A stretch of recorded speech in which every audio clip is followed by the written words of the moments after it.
नमस्कार. आपण शास्त्रींच्या मधुर वाणीतून ज्ञानेश्वरी भावकथेला भरभरून प्रतिसाद दिला आहे. या ज्ञानेश्वरी प्रचार महायज्ञात कुटुंब व मित्रपरिवारासह सहभागी होऊन ज्ञानेश्वरीचा आशीर्वाद घ्यावा. या अतिरिक्त वाचनाची आवड असेल तर डॉक्टर न्यायाचार्य नामदेव महाराज शास्त्रींची पुस्तके पेपरबॅक व ईबुक फॉर्मॅटमध्ये उपलब्ध असून त्याची लिंक माझ्या डाव्या बाजूला स्क्रीनवर दिलेली आहे. अधिक माहितीसाठी व्हिडिओचे डिस्क्रिप्शन पहा. अवश्य वाचा व सुखी व्हा. धन्यवाद. जय जय राम कृष्ण हरे हरे. जय जय राम कृष्ण हरे हरे. जय जय राम कृष्ण हरे.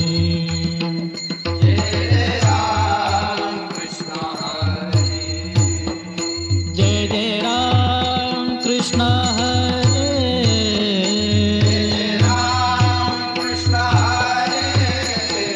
जय जय राम कृष्ण हरे. जय जय राम कृष्ण हरे. हरे जय जय राम कृष्ण हरे. जय जय राम कृष्ण हरे. जय जय राम कृष्ण हरे. जय जय राम कृष्ण हरे. जय जय राम कृष्ण हरे. जय जय राम कृष्ण हरे. जय जय राम कृष्ण हरे. जय जय राम कृष्ण हरे. जय जय राम कृष्ण हरे. जय जय राम कृष्ण हरे. जय जय राम कृष्ण हरे. जय जय राम कृष्ण हरे. रूप पाहता लोचनी. रूप पाहता लोचनी. रूप पाहता लोचनी. रूप पाहता लोचनी. सुख झाले ओ साजने. सुख झाले ओ साजने.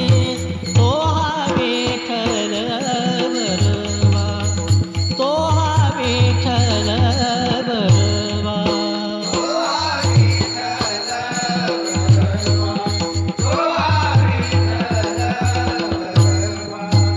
तो हा माधव बरवा. तो हा माधव बरवा. तो हा विठ्ठल बरवा. तो हा विठ्ठल बरवा.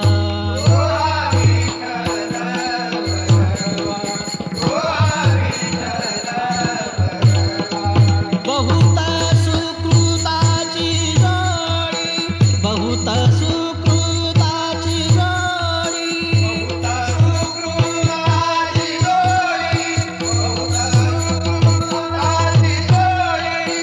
म्हणून विठ्ठली आवडी. म्हणून विठ्ठली आवडी. तो हा विठ्ठल बरवा. तो हा विठ्ठल बरवा.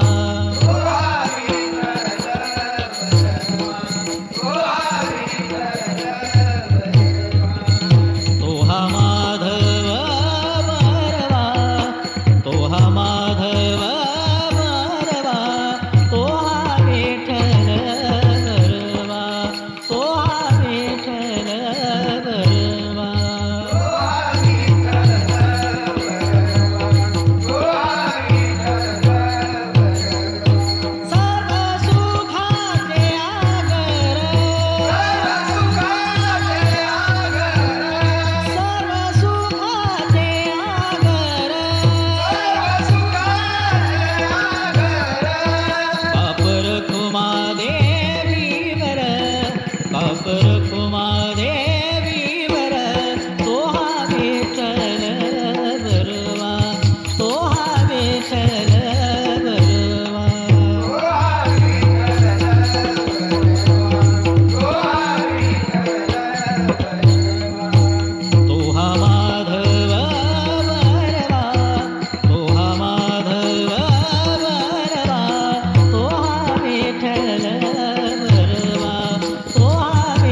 कृष्ण हरी जय राम कृष्ण हरी जय जय राम कृष्ण हरी जय राम कृष्ण हरी जय जय राम कृष्ण हरी जय जय राम कृष्ण हरी जय जय राम कृष्ण हरी जय जय राम जिंकावा संसार येणे नावे तरी सुर काय देवा पुढे गिर अंधाराची होडी पण ऐच्या नावे देव धरे देतो भावे काय देवा पुढे गिर अंधाराची होडी तुका म्हणे जियावे सत्कीर्तीने बरवे काय देवा पुढे गिर अंधाराची घोडी ठोबार कुमाई ठोबार कुमाई ठोबार कुमाई ठोबार कुमाई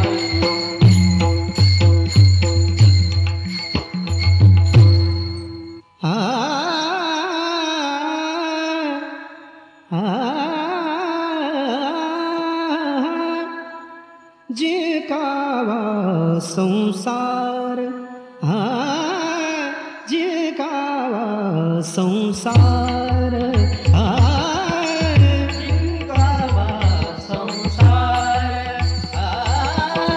जिंकावा संसार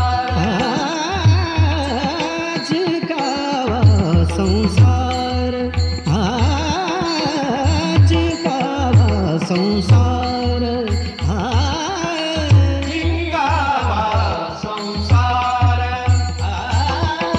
जिंकावा संसार जिंकावा संसार येडे नावे तरी शूर जिंकावा संसार येडे नावे तरी शूर येर कायती बापुडी बापुडी येर कायती बापुडी येर कायती बापुडी बापुडी येर कायती बापुडी येर कायती बापुडी येर कायती बापुडी जिंकावा संसार संसार जिंकावा संसार संसार जिंकावा संसार जिंकावा संसार जिंकावा संसार येणे नावे तरी शूर जिंकावा संसार येणे नावे तरी शूर येर कायती बापुडी बापुडी येर कायती बापुडी बापुडी येर कायती बापुडी बापुडी येर कायती बापुडी येर कायती बापुडी येर कायती बापुडी तीर अहंकाराची घोडी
विठ्ठल विठ्ठल विठ्ठल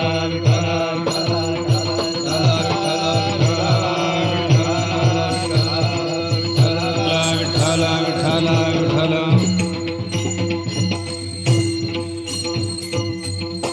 जिंकावा संसार येणे नावे तरी शूर हे रखायती बापुडी कीर अहंकाराची घोडी पण ऐस्या नावे देव धरे जे तो भावे तुका म्हणे जियावे सत्कीर्तीने बरवे हे रखायती बापुडी कीर अहंकाराची घोडी विठ्ठल विठ्ठल जिंकावा संसार येणे नावे तरी शूर हे रखायती बापुडी कीर अहंकाराची घोडी. तुकोबारांच्या जीवनामध्ये काही विशेष ख्यातीप्राप्त माणसं भेटायला आली. आम्ही जीवनामध्ये काहीतरी केलेलं आहे, आम्ही सुद्धा मान्यवर आहोत, आमची सुद्धा गणती मोठ्या लोकांमध्ये व्हावी या अपेक्षेनं काही माणसं तुकोबारांच्या सानिध्यामध्ये आली आणि तुकोबाराला स्वतःचं महत्त्व सांगायला. आम्ही संसारामध्ये अशा पद्धतीनं काम केलेलं आहे, तशा पद्धतीनं काम केलेलं आहे. सर्वांनाच काही सारखं उत्तर देता येत नाहीत म्हणून तुकोबारांनी सर्वांसाठीच एक अभंग लिहिला जो आज आपण चिंतनाकरता घेतलेला आहे. या अभंगाचं वैशिष्ट्य असं, पारमार्थामध्ये आणि संसारामध्ये तेजस्वी जगणं हे सर्वांना आवडतं. त्याला चमकणं आपण असं म्हणतो. संसार करत असताना देखील मोठं व्हावंसं वाटतं आणि परमार्थामध्ये देखील मोठं व्हावंसं वाटतं. जास्त प्रमाणात माणसं संसारामध्ये मोठी होत असताना आपण पाहतो, परमार्थामध्ये कमी प्रमाणामध्ये माणसं मोठी होतात. पण परमार्थातलं मोठे पण एकदा मिळाले की चंद्र सूर्य असेपर्यंत ते असतं. संसारातलं मोठेपण असं आहे की जी पिढी चालू आहे त्याच्यामध्येच तो मोठेपण असतो. त्याला पदकं मिळतात, मोठेपणा मिळतो, मानपान मिळतो. परमार्थामध्ये असं नाही. संत जोपर्यंत जीवन जगत आहेत तोपर्यंत लोक त्याचा अपमान करतात, त्याचं मोल करता येत नाही. त्याच्या बोलण्याचं, त्याच्या चालण्याचं, त्याचं वागण्याचं मोल करता येत. परंतु तो ज्यावेळेस जातो आणि स्मृती अवशेष ठेवून जातो त्यावेळेस लोकांना कळतं की या व्यक्तीच्या जीवनामध्ये केवढी उलथापालथ झाली होती, केवढा मोठा पराक्रम करून गेला. म्हणून 700 वर्ष जरी झाले तरी ज्ञानोबारांची ख्याती तशीच आहे. जगद्गुरु तुकोबारांची ख्याती तशीच आहे. बाद नाहीत. हजारो व्यक्ती जन्माला आले आणि मेले, पण ह्या व्यक्ती इतिहासामध्ये अशाच पद्धतीने जिवंत.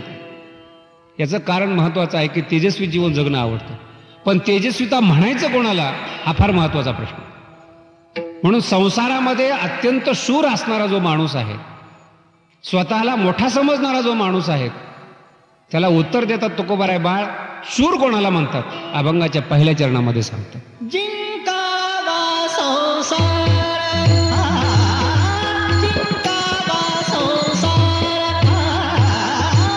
जिंकावा संसार,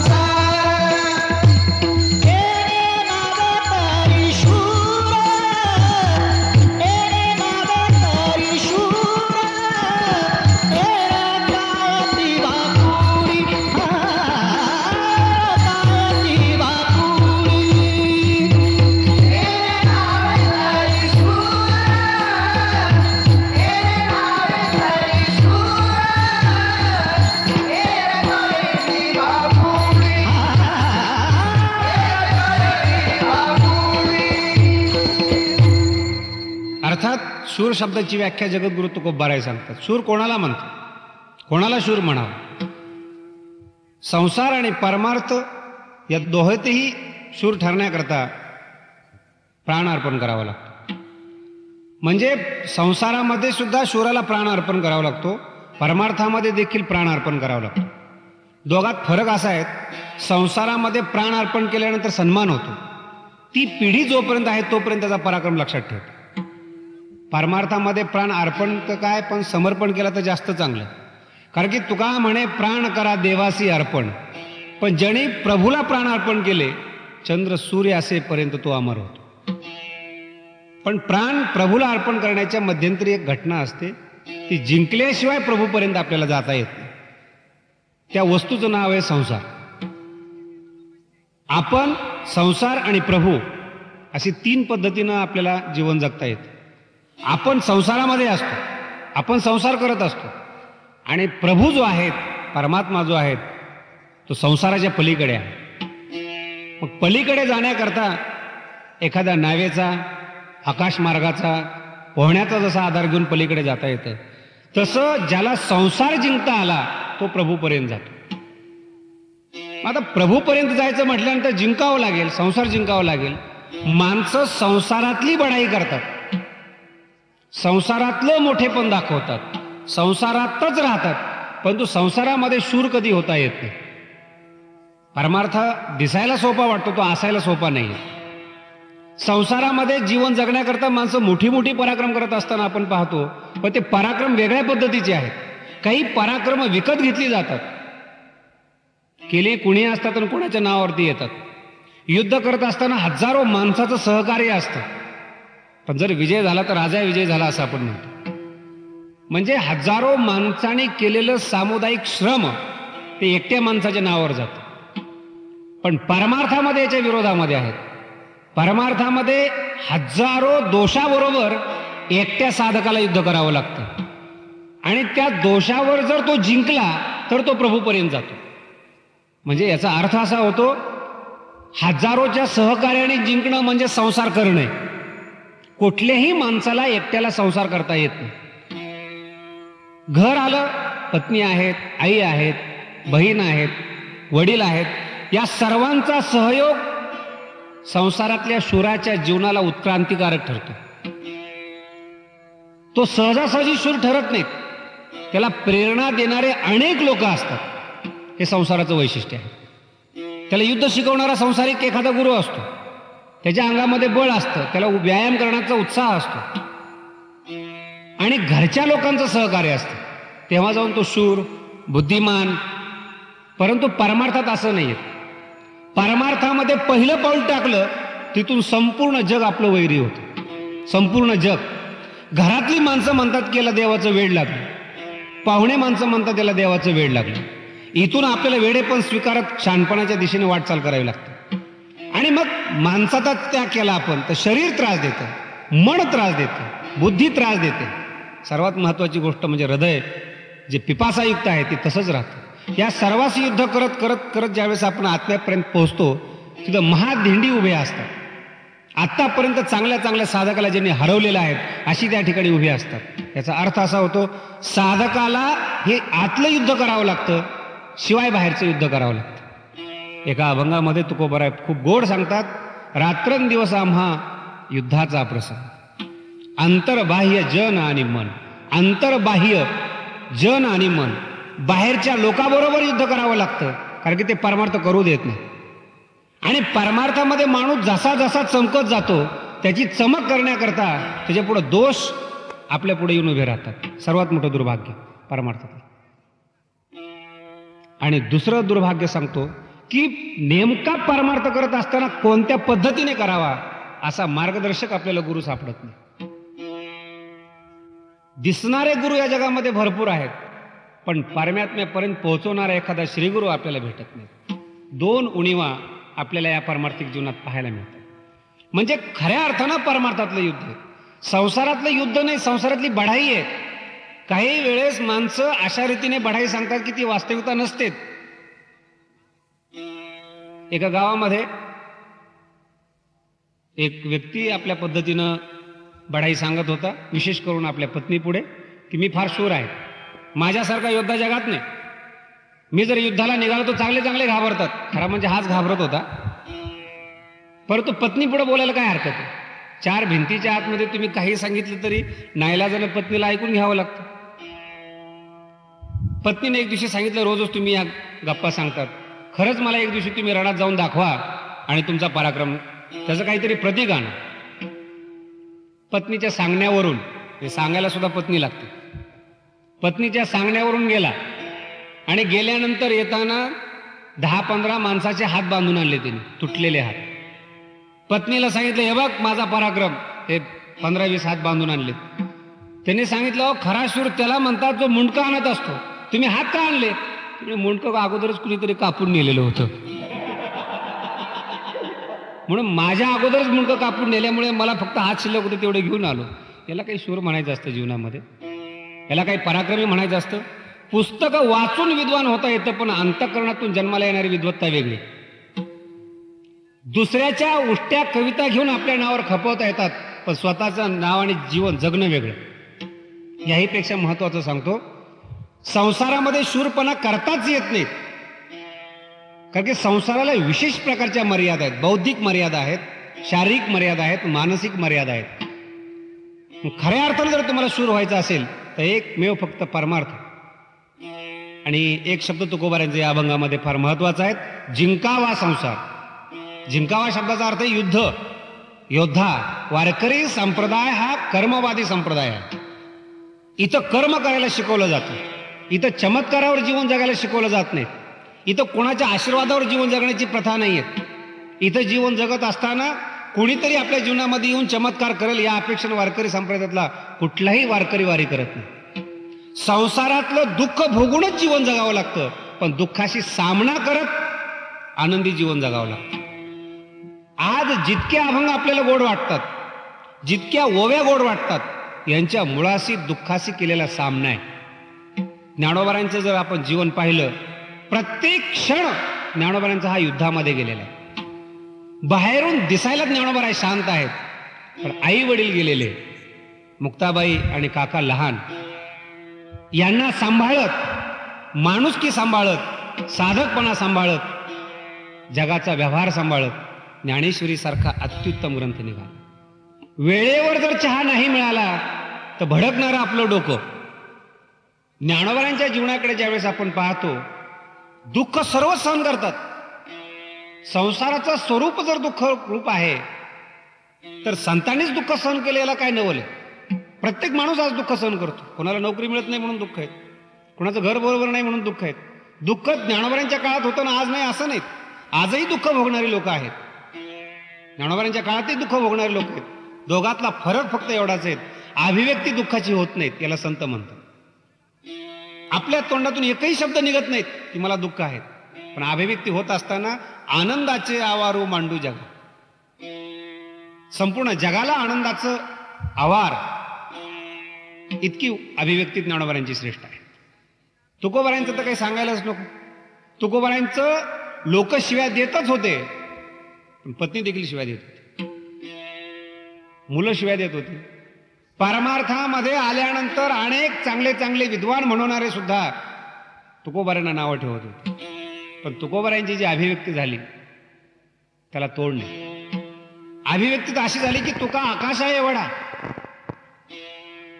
म्हणजे तुकोबारांच्या जीवनाकडे जर आपण पाहिलं, त्यांच्या गाथ्याकडे जर पाहिलं, तर ही सुखासुखाने गाथा निघालेला नाही.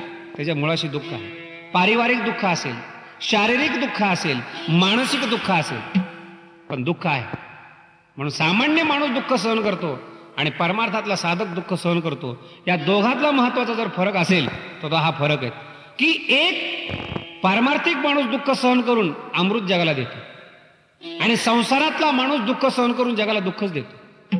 आजच्या कथा, कादंबऱ्या, वर्तमानपत्र जर आपण पाहिली तर मी किती दुःख भोगलं हे सांगणारे सर्व ग्रंथ आहेत, पण याच्यातून निष्पन्न काय केलं हा सांगणारा जगातला माणूस. म्हणून संसार आणि परमार्थ यातला हा फरक. जगद्गुरु तुकोबाराय सांगतात की बाबा शूर आहेस, तुझ्या शूरत्वाबद्दल शंका नाहीत, नको त्या ठिकाणी प्राण खर्च केला हे तुझ्या जीवनातलं दुःख आहे. आम्ही त्याला शूर म्हणतो जो संसार जिंकतो. आणि एक लक्षात ठेवा, युद्ध करायचं असेल तर त्याची तयारी करावी लागते. जिंकणं या शब्दाच्या पाठीमागे जसं युद्ध आहे तसं युद्ध करण्याची तयारी देखील आहे या शब्दामध्ये. सहजासहजी माणसाला मोठेपण मिळत नाहीत. छत्रपतींचे फोटो लागलेत जगामध्ये, स्वामी विवेकानंदाचे फोटो जगामध्ये लागलेत, यांच्या पाठीमागची तपश्चर्या, ध्येयवादिता पहा. 4 भिंतीच्या आत बसून गादीवर लोळणाऱ्याचे फोटो जगात लागत नाहीत. पत्नीचं ऐकून जीवन जगणाऱ्या माणसाचे फोटो जगात लागत नाहीत. सर्वसामान्यपणे जीवन जगणाऱ्या माणसाप्रमाणे जीवन जगणारा जर असेल तर तो मोठा होत नाही जीवनामध्ये. मोठं होण्याकरता काहीतरी त्याच्याकडे साठा पाहिजे. भांडवल पाहिजे. तसं युद्ध करायचं असेल, व्यवहारातलं जर युद्ध करायचं असेल त्याला देखील भांडवल लागतं. सैनिकामध्ये जर भरती करायची असेल तर त्याचं शरीर पाहिलं जातं, नंतर त्याला शिकवलं जातं व्यायाम कसा करायचा, शत्रू कसा येईल त्याचा सामना कसा करायचा हे शिकवलं जातं.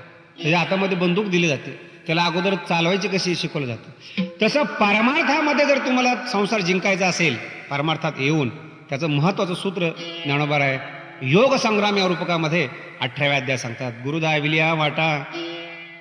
सर्वात पहिली गोष्ट म्हणजे संसार जर जिंकायचा असेल, खानदानी जर स्वतःला शूर म्हणून घ्यायचं असेल तर पहिली गोष्ट म्हणजे गुरु चांगला पाहिजे. युद्ध कसं करायचं हे शिकवणारा गुरु पाहिजेत.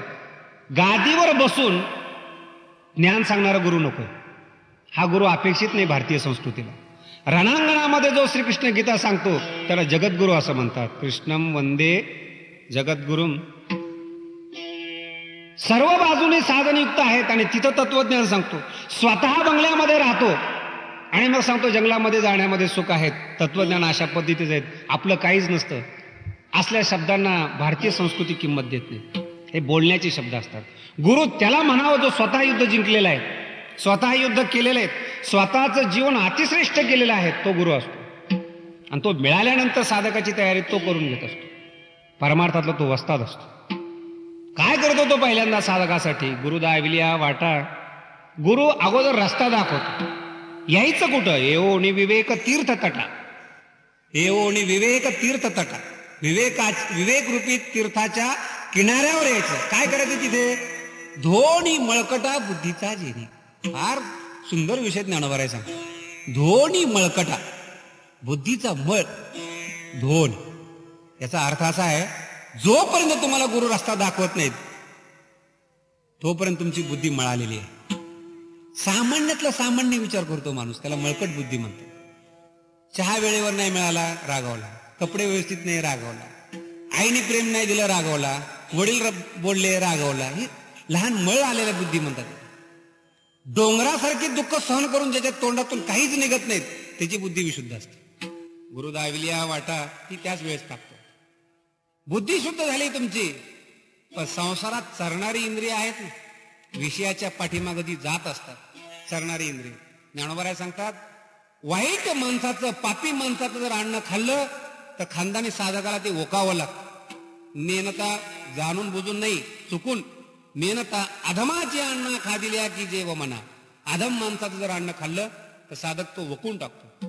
ज्ञानोबा सांगतात, ह्या इंद्रियाने जे काही जन्मजन्मांतरामध्ये या जन्मामध्ये विषयाचं सेवन केलं असेल, हा साधक इंद्रियाकडून ती वासना ओकून घेतो आणि इंद्रिय शुद्ध करतो. बुद्धी धुतली, इंद्रिय शुद्ध झाले, एवढंच संपलं असं नाही. याच्यानंतर आपल्या जीवनामध्ये वैराग्य आपल्याला जवळ. युद्धाला जायचे, त्याची युद्धाची तयारी करायची त्याला, म्हणून वैराग्य जवळ घेतो. वैराग्याला ज्ञानोबा आहे त्राण असं म्हणतात. बंदूक वगैरे लागू नये म्हणून हल्ली बुलेट प्रूफ जॅकेट जसे घालतात त्या पद्धतीनं शिरस्त्राण, अंगस्त्राण असे संस्कृतमध्ये शब्द आहेत. वैराग्य म्हणजे काय? नखापासून डोक्यापर्यंत, पायाच्या नखापासून डोक्यापर्यंत सर्व पद्धतीने वैराग्य असतं. कुठलंही इंद्रिय कोणीही न सांगता, कुणीही न बोलवता, कुठेच न जाणं, याला वैराग्य असं म्हणतात. ही वैराग्याची व्याख्या. ती संपूर्ण शरीरामध्ये ते बांधलेलं असतं. आणि युद्ध करण्याकरता एखादा मित्र देखील लागतो. मित्र असा असावा लागतो जो केवळ आपली स्तुती करतो असं नाही, आपले दोष सुद्धा दाखवतो. वेळ प्रसंगी प्राण देण्याची ज्याची तयारी त्याला मित्र म्हणतात. प्राण घेण्याची नाहीत.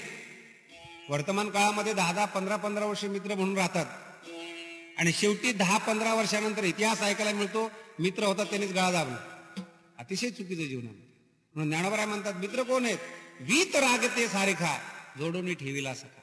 वीत राग हा मित्र जो अवघ्या भूमिका सवे चाले. परमार्थामध्ये जिथं जिथं युद्ध करायचंय आपल्याला तिथं तिथं तो बरोबर असतो. विवेकाचं मुष्टीबळ, अंगामध्ये वैराग्य, वीत रागे ते सारखा मित्र. आणि मग असा साधक, या गुणाने संपन्न साधक युद्ध करण्याकरता निघतो. विठ्ठल विठ्ठल. अर्थात अशा पद्धतीने तो साधक आपल्या जीवनामध्ये आत्मराज्य ज्याला स्वराज्य असा शब्द ज्ञानोबाराय वापरतात, तो जिंकण्याकरता तो निघतो. ज्ञानोबारायांची पद्धत पहा. म्हणून सवैराग्य ज्ञानाभ्यास तो सौभाग्य, करुणी झाला योग्य आत्मलाभा. काय त्याच्याकडे भांडवल आहे? ऐसी वैराग्याची अंगी, बानोनिया वज्रांगी, राजयोग तुरुंगी आरूढला. योगाभ्यास हाच एक तुरंग म्हणजे घोडा आहे, त्याच्यावर हा बसतो. आणि जे जे रस्त्याने मिळणारे दोष आहेत त्यांना मारत मारत तो स्वराज्यापर्यंत जातो. ज्ञानोबाराय सांगतात, ऐसेनी संसार रणात, संसार रूपी रणांगणामध्ये अंधारी सूर्य तैसा असे जात. अंधारामध्ये सूर्य जसं चिरत चिरत जातो तसं तो दोषांना चिरत चिरत जातो. मोक्ष विजयश्री वैरत होवावया. मोक्षरूपी विजयश्री जिंकण्याकरता हा साधक त्या ठिकाणी निघतो.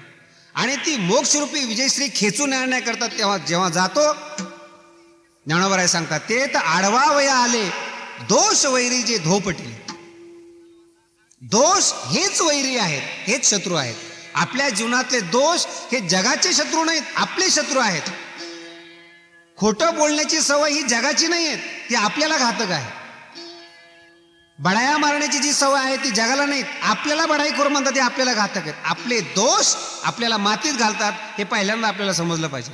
पण हा जो साधक असतो, दोष वैरी जे धोपटिले, त्यातला पहिला सर्वात महत्वाचा दोष म्हणजे देह अहंकार. देह अहंकाराला तो समाप्त करतो. आणि देह अहंकार मारल्यानंतर बळ, खरं म्हणजे ज्ञानोबारायांनी, भगवान श्रीकृष्णाने हा सर्वात मोठा शत्रू मानलेला आहे. अहंकारम बलम दर्पम. बलम म्हणजे बळ. ज्याच्या अंगामध्ये बळ नाही तो माणूस पाप करू शकत नाही. भगवान श्रीकृष्णाचा सर्वात महत्वाचा विषय हा आहे. जेवढे बलवान माणसं आहेत हेच अन्यायी असतात, जबरदस्ती करणारे असतात, आणि यांच्या हातूनच अधर्म घडत असतो. म्हणून बळ हा माणसाचा शत्रू आहे, त्याला पहिल्यांदा मारला पाहिजे. बळ काय करतो? झोपलेला जरी माणूस असला आणि विषयाचं जर त्याच्या पुढे नाव आलं तर उठून उभा राहतो. पोटात अन्न नसलं आणि कामाचं नाव ऐकलं की उठून उभा राहतो. हे बळ आहे. म्हणजे दुसरं काम, चांगलं काम करण्याकरता याच्यामध्ये बळ नसतं, पण विषय म्हणलं की हा जागा होतो. म्हणून परमार्थामध्ये अधिक बळ असणं हे देखील शत्रुपणाचं लक्षण आहे, याला जिंकता येत नाही. आणि दुसरा जो शत्रू आहे मोठा, तो दर्प. विठ्ठल अर्थात दर्प त्याला म्हणावं, प्रिय विषय सुखाची प्राप्ती झाली की सुखाची अभिव्यक्ती करतो. सुख नसतं ते, पण सुख आहे असं जो दाखवतो तो दोष म्हणजे दर्प. उदाहरणार्थ, एखाद्याचा मुलगा चांगला आहे, घर चांगलं आहे, पत्नी चांगला आहेत, आणि शेजारच्या घरामध्ये चांगले नाही, तर त्याला दर्प तयार होतो की मी सुखी, मी चांगला, मी जगापेक्षा चांगला. हा परमार्थातला सर्वात मोठा दोष आहे. ज्ञानोबाराय विशेष करून याचं वर्णन करतात, जो सन्मार्ग भुलवी.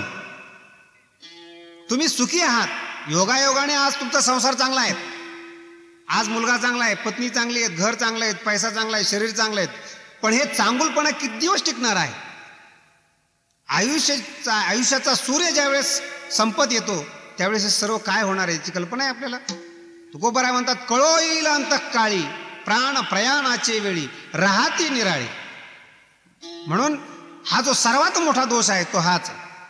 आणि नुसता सन्मार्ग भुलवत नाही दर्प, मग अधर्माच्या आडवी सुनी, अधर्मरूपी अरण्यामध्ये आपल्याला प्रवेश करायला होतो तो दर्प. म्हणून या दोषाला मारले गेलं पाहिजे.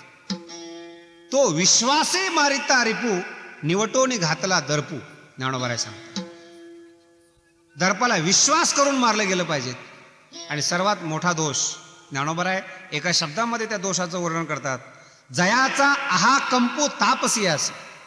काम आणि क्रोध हे सर्वात मोठे दोन दोष आहेत. इथपर्यंत माणसाला युद्ध जिंकता येतं, पण सर्वात महत्वाचा जर खड्डा असेल तर काम आणि क्रोध. जी माणसं कामाचा त्याग करतात ती क्रोधी होताना आपण पाहतो. जी माणसं क्रोधी नसतात ती माणसं कामी असतात. कामी माणूस कामनेमध्ये रत असल्यामुळे त्याच्या तोंडातून चुकीची वाक्य निघत नाही, तो विनम्र असतो. कारण की त्याला विषयाचा उपभोग घ्यायचा असतो, त्याच्यामध्ये विनम्रता असते, त्याच्यामध्ये शालीनता असते. पण ती ही वास्तविक जीवनातली शालीनता नाहीये, कामामुळं आलेली शालीनता. विषयामुळे आलेली शालीनता आहे. आणि जर समजा त्याचा विषय पूर्ण झाला नाही, अतिशय शांत माणसं सुद्धा केव्हा आपले रूप बदलतील आणि खून करतील एखाद्याचा कळून देत नाहीत. तो क्रोध आहे. जयाचा आहा कंपू ज्ञानोबराय सांगतात. नुसतं कामाचं नाव जर ऐकलं तर तपस्वी लोकांमध्ये भीती निर्माण होते. त्याला काम म्हणतात, काम आणि क्रोध. ज्ञानोबराय म्हणतात या दोघांना मारले गेलं पाहिजेत. यांना मारणं अत्यंत गरजेचं आहे. आणि सर्वात मोठा शत्रू या सर्वांपेक्षा परिग्रह नावाचा शत्रू आहे. विठ्ठल विठ्ठल.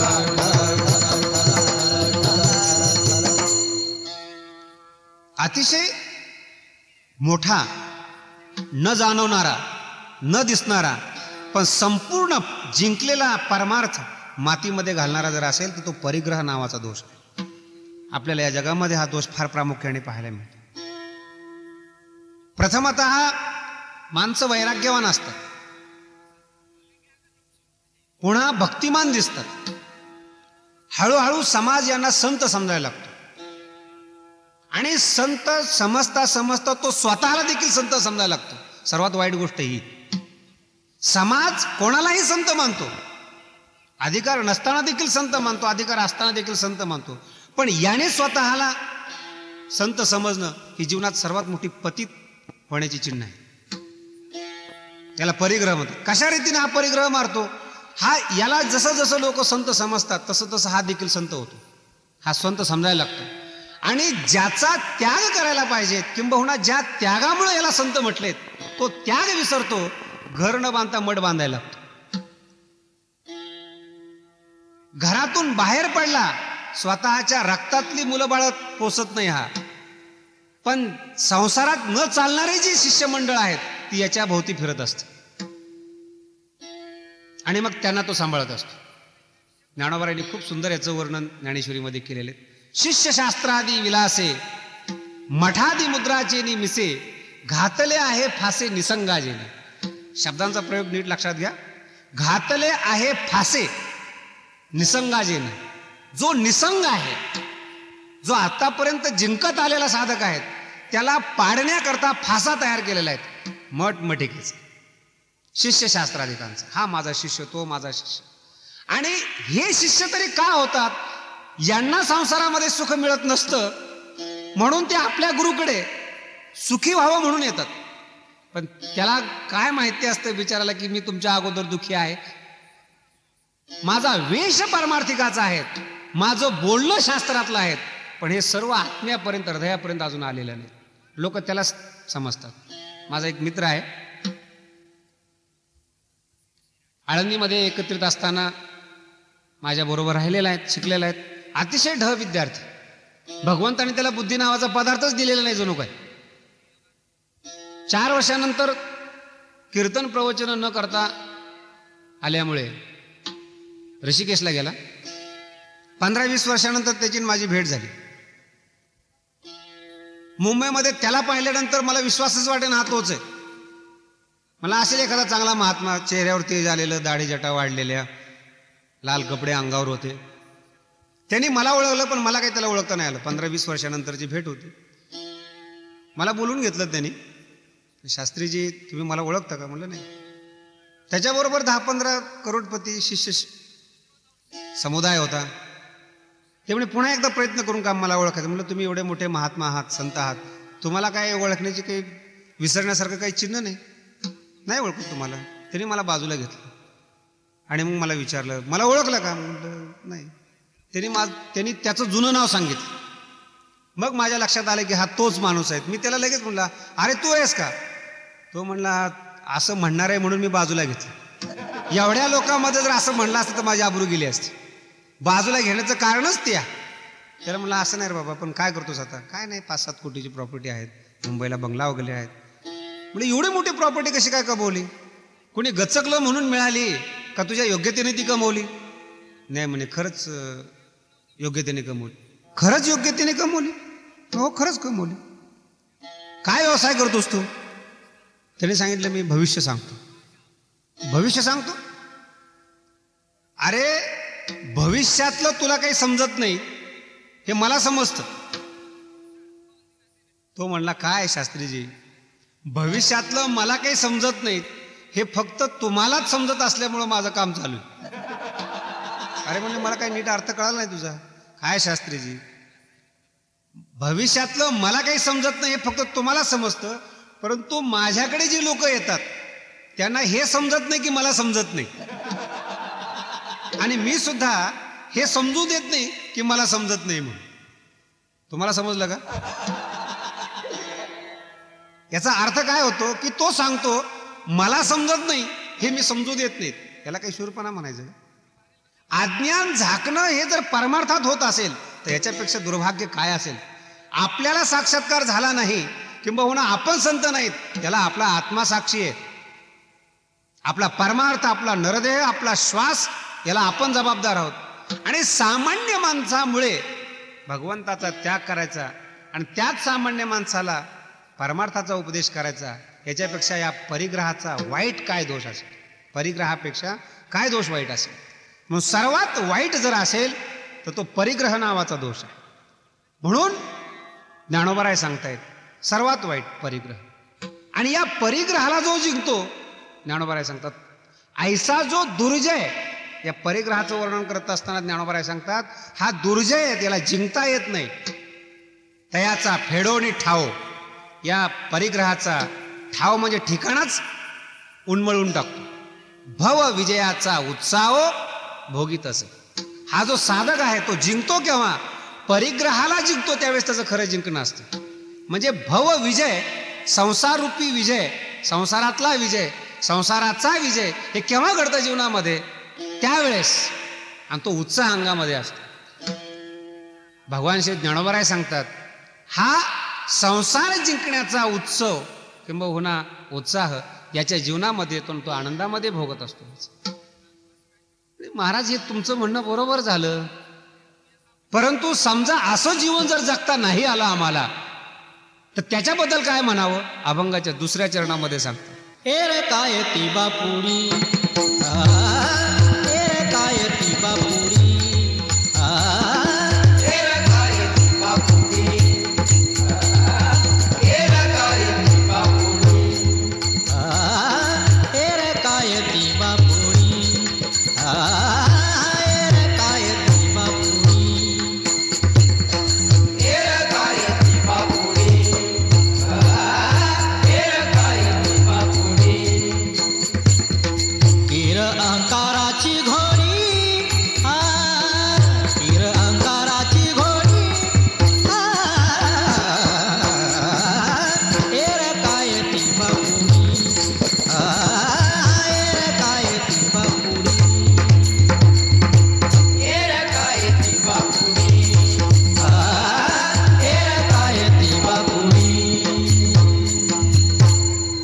काय ती बापुडी, कीर अहंकाराची घोडी. ज्यांना असं जीवन जगता येत नाही, याच्या अतिरिक्त जेवढा म्हणून समाज, मनुष्य, प्राणी, भूत जात आहेत, तुकोबाराय त्यांना एर म्हणतात. आणि बोलत असताना लवचिकता आहेत तुकोबारायांच्या बोलण्यामध्ये. एर काय ती बापुडी. असं जीवन ज्यांना जगता येत नाहीत, मुक्त जीवन ज्यांना जगता येत नाहीत, पारतंत्र्यामध्येच जीवन जगण्याची ज्यांना सवय लागलेली आहेत, विषयाशिवाय ज्यांना राहता येत नाहीत, अशी जी माणसं आहेत त्यांच्याबद्दल काय बोला. हे रकाय ती बापुडी. बापुडी म्हणजे गरीब. हे गरीब माणसं कोण आहेत?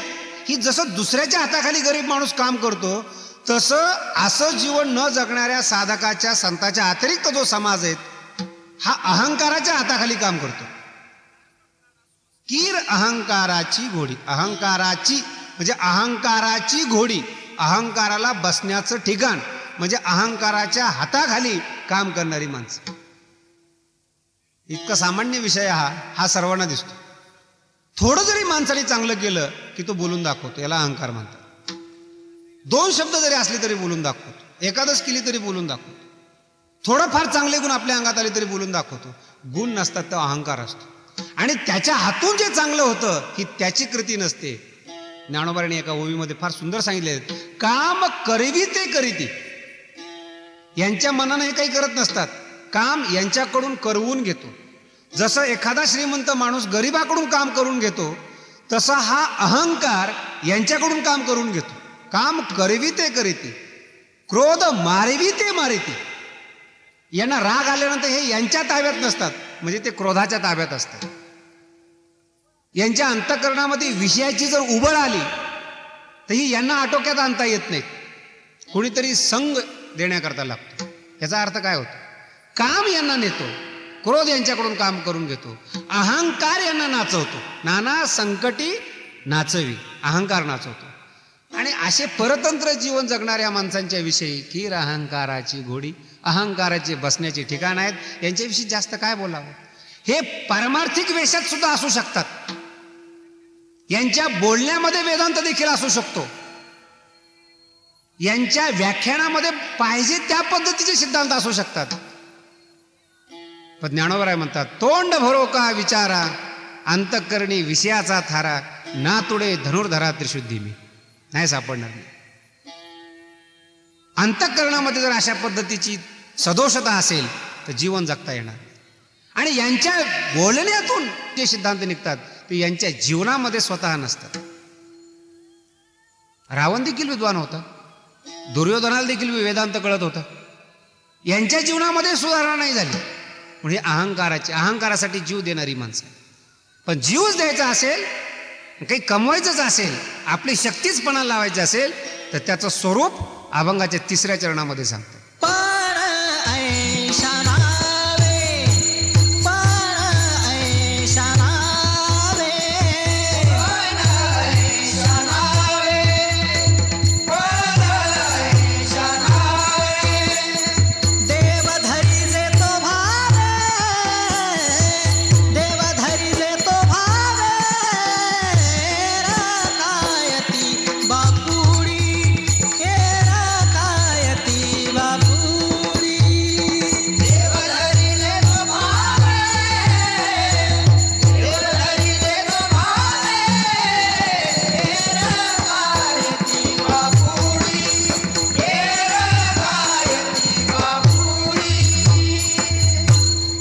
जगद्गुरु तुकोबाराय म्हणतात, पण ऐसिया नावे. पण म्हणजे प्रतिज्ञा. त्याला म्हणावी देव धरी येतो भावे.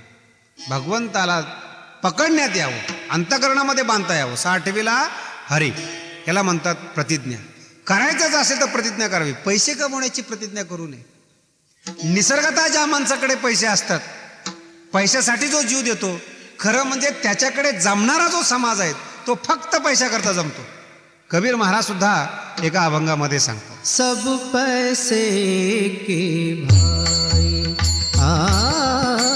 सब पैसे के भाई, सब पैसे के भाई, सब पैसे के भाई, अपना साथी कोई नहीं है,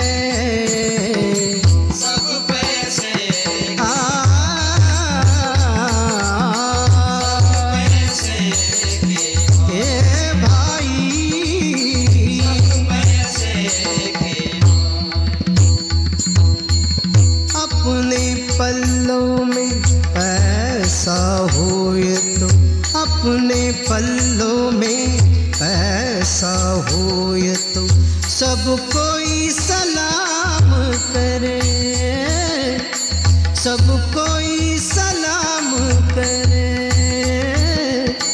अपना पैसा निकल गया तो, अपना पैसा निकल गया तो कोई ना मीठा बोले,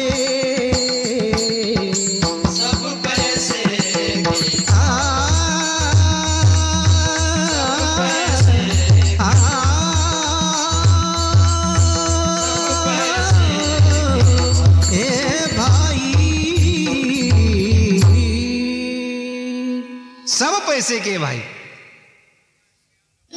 कबीर महाराजांची सुद्धा विशेषता आहेत. आपले भाऊ नाहीत कोण, पैशाचे भाऊ आहेत. तो ज्याच्याकडे असेल त्याची भावबंदकी. गरीबाला कोण विचारायला लागले. पण ऐशा नावे देव धरी जेतो, भगवंताला धरता यावं असं जीवन असावं माणसाचं. तुकोबाराने विचारलं, तुकोबाराय तुम्ही जेवढ्या व्याख्या सांगताय, जेवढे बोलताय तुम्ही, हे सर्व आमच्या आवाक्याच्या बाहेरचे. आम्ही न प्रतिज्ञा करू शकतो, न शूर होऊ शकतो. आणि अहंकाराची घोडी म्हणून तुम्ही आम्हाला बोललेत. कमीत कमी चांगलं जीवन कशाला म्हणतात हे जर आम्हाला 2 शब्दात तुम्ही सांगितलं तर कळेल.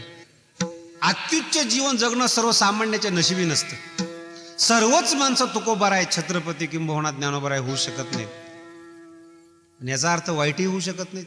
कमीत कमी अत्युच्च माणसाचं जीवन फार मोठे. तयावरी जैत रे जैत, साधक जिंकल्यानंतरचे शब्द आहेत. म्हणून असं जीवन जरी जगता येत नसलं तरी सामान्यपणे जीवन जगता येतं. त्याला अतिशय सामान्य शब्दामध्ये तुकोबाराय सांगतात. तुका म्हणे ज्यावे जियावे, ज्यावे म्हणजे जियावे, सत्कीर्तीने बरावे. सत्कीर्ती म्हणजे कमीत कमी हा माणूस चांगला होता, यांनी कुणाचं घेतलं नाहीत, कुणाला दिलं नाहीत, आपल्या आपल्या पद्धतीने आला ना आपल्या आपल्या पद्धतीने गेला. कमीत कमी एवढी कीर्ती करून जा. आपण मेल्यानंतर आपल्या अंत्ययात्रेला गर्दी जास्त होईल कदाचित, पण जितकी जास्त गर्दी असेल तितकी लोक मनातून शिवाय देतील की बरा झाला गेला, याने आमचं नुकसान केलं होतं, असं म्हणू नये. गर्दी असते पण दर्दी नसतात त्याच्यामध्ये. जीवनात आपण कोणाचं चांगलं केलेलं नसतं, कोणाला नीट बोललेलं नसतं. सतत हिसकावून घेण्याची प्रवृत्ती आपल्यामध्ये असते. वासनेनं भरलेलं आपलं जीवन असतं. कोण चांगलं म्हणणार आहे या जीवनाला? संत सोडून द्या, साधकपणा सोडून द्या, मनुष्य म्हणून जरी आपल्याला जगता आलं, कमीत कमी ज्ञानोबाराय म्हणतात सत्कीर्तीने बरवे. चांगल्या पद्धतीने माणसाने जीवन जगावं, चांगल्या कीर्तीने माणसाने जीवन जगावं. म्हणून तुकोबारायांची जी विशेषता आहे ती ही विशेषता आहे. तुका म्हणे ज्यावे, जगायचंच आहेत. आणि सर्वात महत्वाची गोष्ट सांगतायत, सर्वच जण सोडून जाणार आहेत. ज्याची झोपडी आहे तो सोडून जाणार आहे, ज्याचा बंगला आहे तो देखील सोडून जाणार आहे. शिल्लक राहते आपली कीर्ती. माणूस चांगला होता, मित्र चांगला होता, पती चांगला होता, पिता चांगला होता, हे 2 शब्द सोडून जावे, याच्यापेक्षा काय जीवनामध्ये चांगलं असेल. म्हणून तुकोबाराय म्हणतात, तुका म्हणे जियावे सत्कीर्तीने भरवे. विठोबा रखुमाई, विठोबा रखुमाई. सारांश एवढाच आहे या अभंगाचा. अत्युच्च जीवन जगण्याची जर इच्छा असेल तर शरीर नियंत्रित पाहिजे, मनबुद्धी नियंत्रित पाहिजे, अंतःकरण नियंत्रित पाहिजे. साधू संतांचं हे जीवन असंच असतं. तेवी दोषादोष विवेकी, इंद्रियेची होती पारखी. दोष आणि अदोष याच्याविषयी इंद्रियच तयार झालेली असतात. नाईकने ते कानाची गाळी, ऐकायचं नसेल ना ते हृदयापर्यंत येत, ते कान सोडून देतात. आवाजचे ते टाळी जिभची गा. जे शब्द आपण बोलू नयेत, न बोलण्याकरता नियंत्रण करण्याची गरज नाही. जीभच इतकी तज्ज्ञ झालेली असते, न बोलणारे शब्द आपोआपच मुखातून येत नाहीत. हे अत्युच्च जीवन झालं. पण कमीत कमी अहंकाराची घोडी म्हणून तरी आपण जगू नयेत, एवढ्या आपल्या जीवनामध्ये संधी मिळावी, स्वातंत्र्य मिळावं, ही ज्ञानोबारायांच्या चरणी प्रार्थना आहे.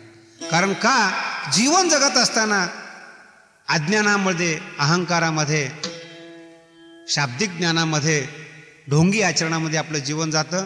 प्रभूला, ज्ञानोबारायाला प्रार्थना करा असं आमचं जीवन जाऊ नयेत. का? सामान्य माणसाने आपल्याला चांगलं म्हणण्यात काय अर्थ आहे? चांगल्या माणसाने आपल्याला चांगलं म्हणावं, त्याचं चांगलं होत असतं. हीच खरी या अभंगाचा सारांशाने अर्थ आहे. ज्ञानेश्वर माऊली ज्ञानराज माऊली तुकाराम. ज्ञानेश्वर माऊली ज्ञानराज माऊली तुकाराम. ज्ञानेश्वर माऊली ज्ञानराज माऊली तुकाराम. ज्ञानेश्वर माऊली ज्ञानराज माऊली तुकाराम. ज्ञानेश्वर माऊली ज्ञानराज माऊली तुकाराम.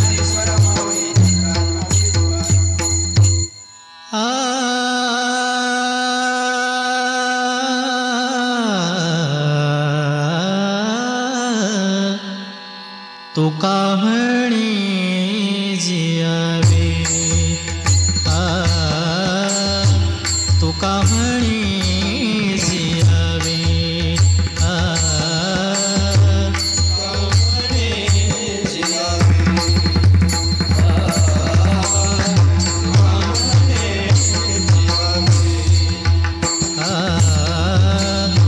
तुका म्हणे जियावे, तुका म्हणे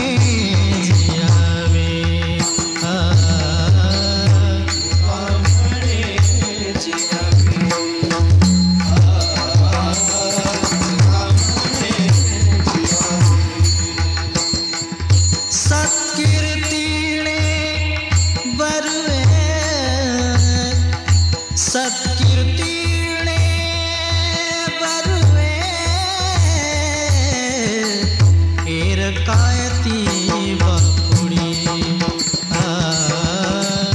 एरकायती बापुडी एरकायती बापुडी एरकायती बापुडी एरकायती बापुडी एरकायती बापुडी कीर अंकाराची घोडी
नामदेव शास्त्री ऑफिशियलला सबस्क्राईब करा. सिद्धांत ऐका. आनंदी, निर्भय व सुखी व्हा. धन्यवाद.